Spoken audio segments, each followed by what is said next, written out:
Good afternoon, y'all. This is my Alabama Farm Life. I'm Kathleen, and welcome to my channel. Now, today's video is going to be my final video for Survival Seeds 25, but this is definitely not my final garden video. I'm actually fixing to clean this bed out. This is my herb bed.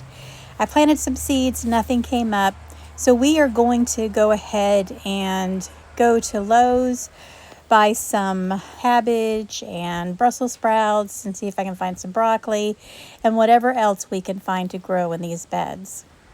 Now, I want to go ahead and show off what I got growing over here. This is my Bradford watermelon, and I've got like 3 plants here, and I've had several fruit pop up, but I'm really proud of this one. This is the biggest one that we've gotten so far. Again, this is the Bradford watermelon.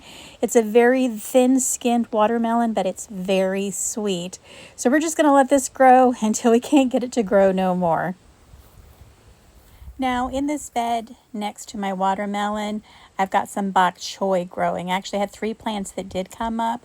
I went ahead and reseeded, so I have some more bok choy and some more lettuce. And then over here on the other side, I have all my California sweet peppers. Now, they are growing really well. I have managed to get a few fruit off of them. They haven't been really large, and maybe I should have fertilized them, but that's okay. They still grew pretty well. I need to kind of trim them back. But down here, I planted more beet seeds. I ended up putting the rest of my Detroit Supreme beet seeds here, but like I said, they didn't come up, so I went ahead and put in my Haas seeds, and they are starting to sprout.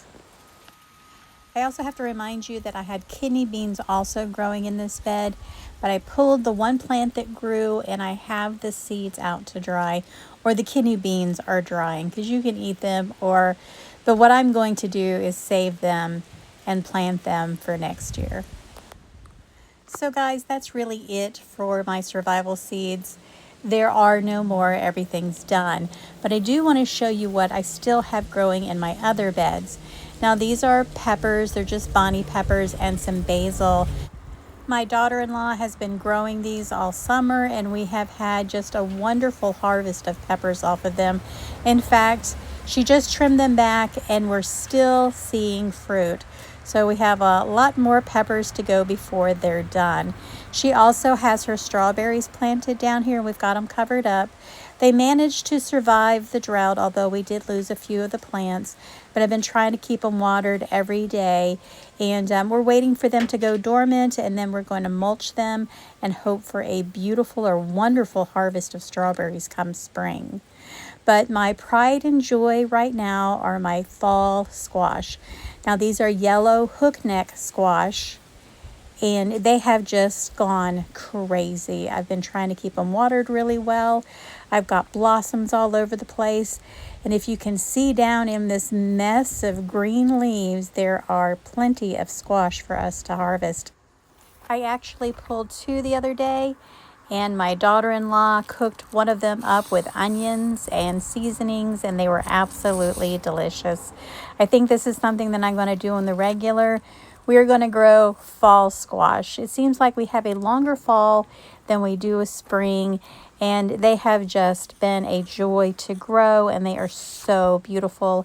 They have been a wonderful addition to my front yard. Alright guys, so that's going to be it for this video. This may be the end of Survival Seeds 2025, but it is not the end of my gardening season, so stick around for more videos.